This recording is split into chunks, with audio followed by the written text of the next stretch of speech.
கலைஞர் தொலைக்காட்சி நேயர்களுக்கு வணக்கம் and welcome to the show cinema செய்திகள். இந்த வாரமும் சினிமா செய்திகள் நிகழ்ச்சியில தமிழ் சினிமால கடந்த சில தினங்கள்ல நடந்த படப்பூஜைகள், பத்திரிகையாளர் சந்திப்பு, இசை வெளியீட்டு விழா, ஷூட்டிங் ஸ்பாட் எல்லாத்தையுமே காட்சிகளா பார்த்து ரசிக்கலாம்.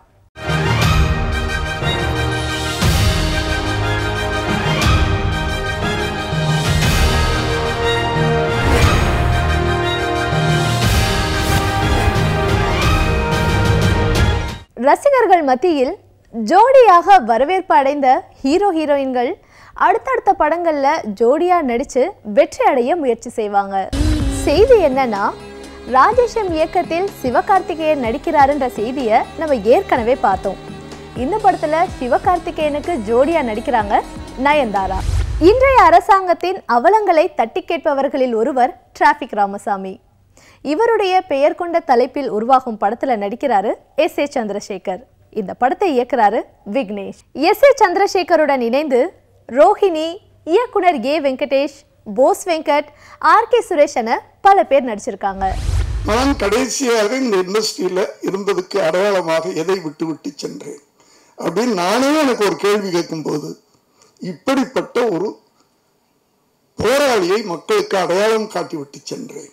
பணத்துக்காக எடுத்த படம் அல்ல, ஆனால் பணம் கொட்டக்கூடிய படம். அது மாத்திரம் நான் தைரியமா சொல்றேன். நான் ஆனா அதை கொண்டு போய் சேர்க்க வேண்டியது உங்க கையில இருக்கு. சாரை பொறுத்த வரைக்கும் சார் ஒரு கதை, அதுவும் வேர்ல்டு மேலே பற்றின கதை, நீங்கள் நடிக்கிறீங்க, டோட்டல் ரிஸ்க்கு தான் சார் அப்படின்னா, அதெல்லாம் இல்லை, எவ்வளோ கதை தானே இப்போ ஹீரோ நம்ம பண்ணலாம், அதெல்லாம் நீ கவலையப்படாத, நம்ம தைரியமாக பண்ணலாம் அப்படின்னு சொல்லிட்டு முதல் ஓகே சொன்னது அவர். அதுக்கு அவருக்கு என்னுடைய நன்றிகள்.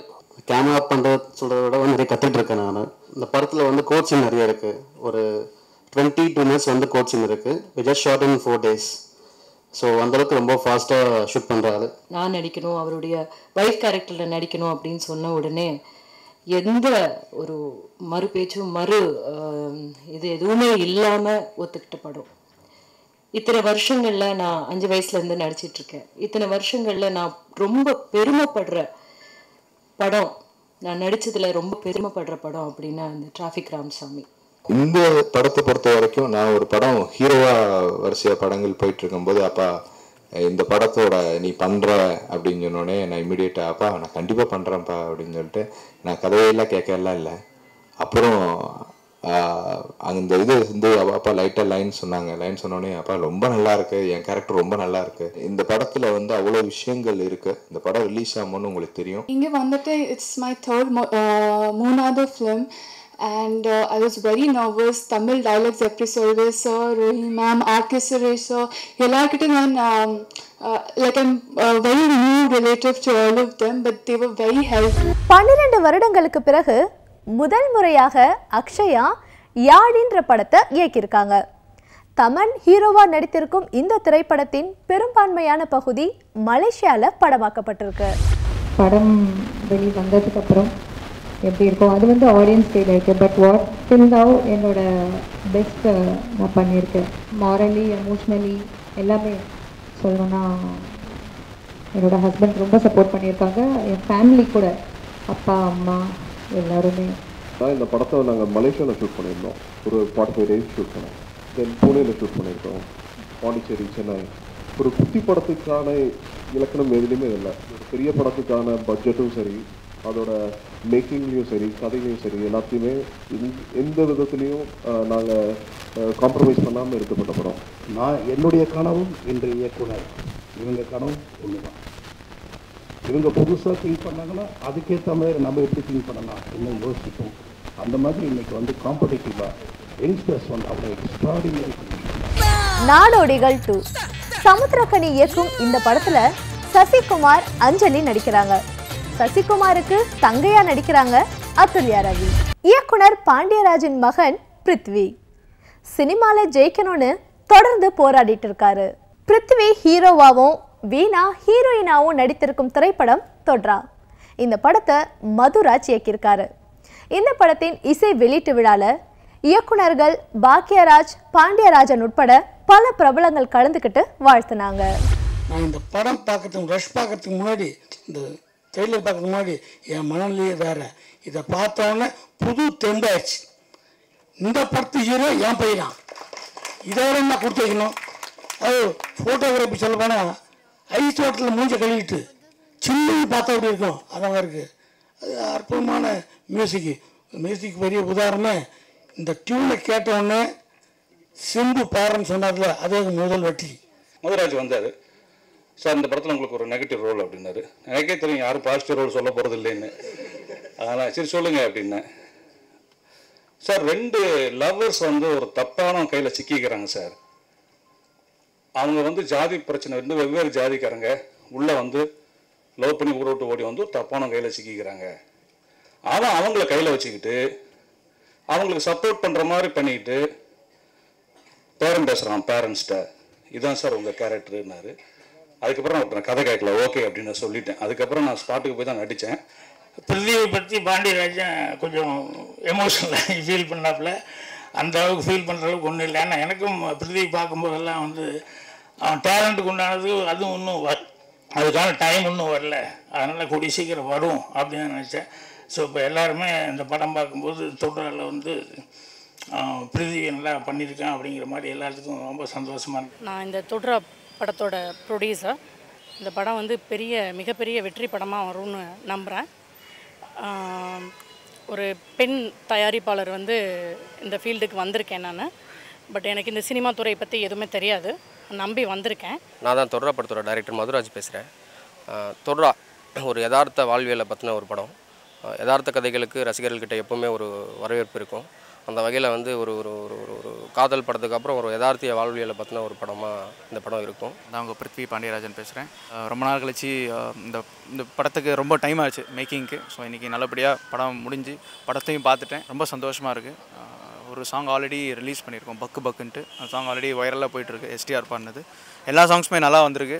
நிச்சயம் உங்களுக்கு எல்லாம் பிடிக்கும். தொட்ரா மூவியில் என்னோடய கேரக்டர் நேம் திவ்யா. இந்த கேரக்டரில் ரொம்ப வேரியேஷன்ஸ் இருக்குது. மூவியில் எல்லாமே இருக்குது. ரொமான்ஸ் இருக்குது, சேட்னஸ் இருக்குது, கொஞ்சமாக ஒரு வயலன்ஸ் இருக்குது. பேர் ஆர்என் உத்தமராஜா. இந்த தொட்ரா படத்தோட மியூசிக் டைரக்டர். இந்த படத்தில் பார்த்தீங்கன்னா மொத்தம் 4 சாங்கு. 4 சாங்கில் ஃபஸ்ட்டு சாங்கு சிங்கிள் ட்ராக்காக ரிலீஸ் ஆச்சு. அந்த சாங்கை நம்ம எஸ்டிஆர் சிம்பு சார் பாடியிருக்காரு, உங்கள் எல்லாருக்கும் நல்லாவே தெரியும். அதுக்கு அடுத்த சாங்கை சின்மயி மேடம் பாடியிருக்காங்க. அது ஒரு லவ்லியான சாங்கு. என் பேர் எம்எஸ் குமார். அறிமுகமாகக்கூடிய அறிமுக வில்லன். இந்த படம் பார்த்திங்கன்னா ஒரு காதல் சப்ஜெக்டான படம். திரைக்கதை ரொம்ப அருமையாக அமைச்சிருக்காரு மதுராஜ். இந்த படத்தை ஆரம்பத்துலேருந்து எண்டு வரைக்கும் பார்த்திங்கன்னா ரொம்ப உருவருப்பாகவும் எல்லாருக்கும் ஒரு பிடித்த மாதிரியான ஒரு திரைக்கதையை அமைச்சிருக்காரு. இந்த படத்தில் கூல் சுரேஷ் என்ன பண்ணியிருக்கேன்னாக்கா, நானும் டைரக்டர் ஏ வெங்கடேஷ் சாரும் இது வரைக்கும் பண்ணாத ஒரு நல்ல ஒரு காமெடி, சென்டிமெண்ட்டு, அழுக வைக்கிறது, ஃபைட் பண்ணுறது, இப்படி ஏகப்பட்டது சூப்பராக பண்ணியிருக்கிறோம். மக்களால் அறியப்படாத பல தனி இசைக்கலைஞர்களை மக்களிடம் அறிமுகப்படுத்துவதே மெட்ராஸ் மேடை. இந்த இசைக்கலைஞர்கள் ஏழை மக்களின் பிரச்சனைகளையும் தமிழ் இலக்கியங்களையும் இசையாக வெளிப்படுத்துவாங்க. இந்த மேடையை உருவாக்கியிருக்காங்க பால் ஜேக்கப், டென்மா சந்தோஷ். இந்த மேடை இயக்குனர் ப. ரஞ்சித்தின் நீலம் பண்பாட்டு மையத்தின் ஆதரவோடு செயல்படுகிறது.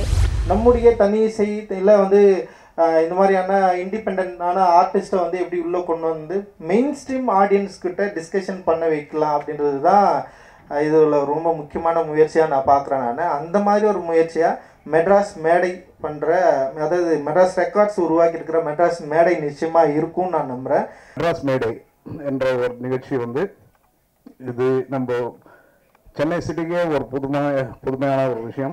இந்த மேடையில் நீங்கள் பார்க்க போவது ஒரிஜினல் மியூசிக், நாட்டுப்புற கலை, கானா இசை, electronic music and many more.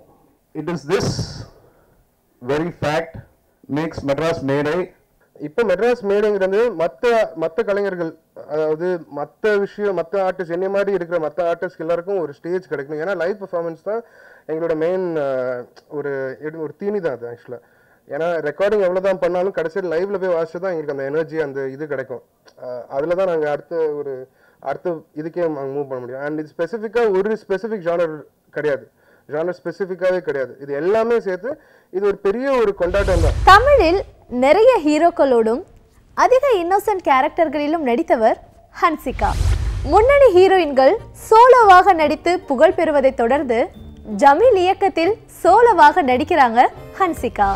என் காதலி சீன் போடுறா. இந்த படத்துல மகேஷுக்கு ஜோடியா நடிக்கிறாங்க ஷாலு. படத்தை இயக்குறாரு ஜோசப் பேபி. அம்மா கிரியேஷன்ஸ் டி சிவா உட்பட பல பேர் இந்த படத்தின் பூஜையில் கலந்துக்கிட்டாங்க. அங்காடி திரு மகேஷ் பேசுகிறேன். இன்றைக்கி என் காதலி சீன் போகிற படத்தோட பூஜையிலேருந்து பேசுகிறோம். ரொம்ப நல்லா இருக்குது, கதை ரொம்ப நல்லா இருக்குது. எல்லாம் ஒரு நல்ல டீமாக சேர்ந்துருக்கோம். கண்டிப்பாக இந்த படம் சக்ஸஸ் ஆகும்னு நினைக்கிறேன். என் பேர் ராம்ஷேவா. இது என்னுடைய 2வது படம். இது ஒரு ஃபேமிலி ஓரியன்ட் தான், ஒரு காமெடி சப்ஜெக்ட் தான். நான் இசையமைப்பாளர் அமரேஷ் பேசுகிறேன். டைரக்டர் செல்வா யூத் பல்ஸ் தெரிஞ்சு ரொம்ப நல்லா கதை பண்ணியிருக்காரு. கதைக்கு ஏற்ற மாதிரி சில சிச்சுவேஷன்கள் வந்து தானாக அமைஞ்சது. அதில் ஒன் ஆஃப் த திங் நான் மியூசிக் டைரக்டர் அந்த படத்தில் இருக்கிறன்னும் போது ரொம்ப சந்தோஷமாக இருக்குது. This is the first time I'm coming to Tamil industry and I'm really excited about this as this is the biggest industry in South India. I feel fortunate to be here and to do a Tamil movie like this. Hope this movie will do really good as the script is really good. I've heard it and I really love the script. I'm really excited, looking forward for it. படத்தோட fight master மிரட்டல் செல்வா என் பேர். இதில் பார்த்தீங்கன்னா வந்து fight வந்து பார்த்தீங்கன்னா 3 fight இருக்குது, ஒரு சேசிங்கு. இது மிக பிரம்மாண்டமாக வந்து டேரக்டர் வந்து லைவாக எடுக்கணும் அப்படின்ட்டு. ஏன்னா நான் பண்ணது வந்து பார்த்திங்கன்னா எல்லாமே லைவாக தான் பண்ணியிருக்கோம்.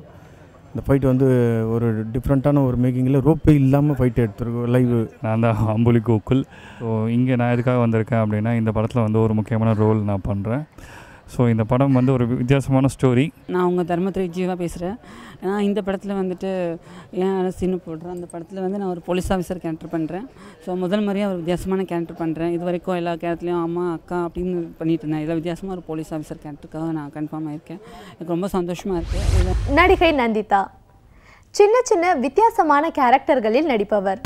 நந்திதா நர்மதான்ற படத்துல 7 வயசு சிறுவனுக்கு அம்மாவா நடிக்கிறாங்க. விஜய் வசந்த் ஹீரோவாக நடிக்கும் இந்த படத்தை இயக்குறாங்க கீதா ராஜ்பூத். இரும்பு திரை கடந்த வெள்ளிக்கிழமை வெளிவந்திருக்கும் திரைப்படம். விஷால் சமந்தா நடித்திருக்கும் இந்த படத்துல விஷால் மாறுபட்ட கேரக்டர்ல நடிச்சிருக்காரு. சைபர் கிரைம் பற்றி விழிப்புணர்வு தர வந்திருக்கும் திரைப்படம். இந்த படத்தின் மேலும் சிறப்புகளை தொடர்ந்து பார்ப்போம். என்னோட 4 வருஷம் ஸ்ட்ரகிளுக்கு அப்புறம் இந்த படம் ஒரு 2 வருஷம் ஸ்ட்ரகிள் எல்லாத்தையுமே தாண்டி இந்த படம் வெளில போகுது. ஆதாருக்கான ஆபத்துகள்ன்றது தாண்டி இந்த படம் டிஜிட்டல் இந்தியான்ற ஒரு விஷயத்தோட இன்னொரு முகத்தை காட்டணும். அதுக்கு எதிரான படம்ன்றது கிடையாது. இதில் இருக்கிற பிரச்சனைகளும் நம்ம காட்டணும்னு சொல்லி பிரச்சனைகளை காட்டுற படமாக இது இருக்கும். 500 ரூபா காசு கொடுத்தா நிறைய ஆதார் கார்டு டீட்டெயில்ஸ்லாம் நம்ம வாட்ஸ்அப்பில் அனுப்புகிறாங்கன்ற விஷயம் படத்தோட பிகினிங்கில் வந்திருக்கும். அதுக்கான ஃபாலோ அப் செகண்ட் ஹாஃப்ல. இன்றைக்கு சினிமா செய்திகள் நிகழ்ச்சியில் வந்த எல்லா சுவாரஸ்யமான செய்திகளையும் பார்த்து ரசிச்சிருப்பீங்க. மீண்டும் இதே நிகழ்ச்சியில் சந்திக்கலாம். அதுவரை உங்களிடமிருந்து விடைபெறுபவர் சுமை.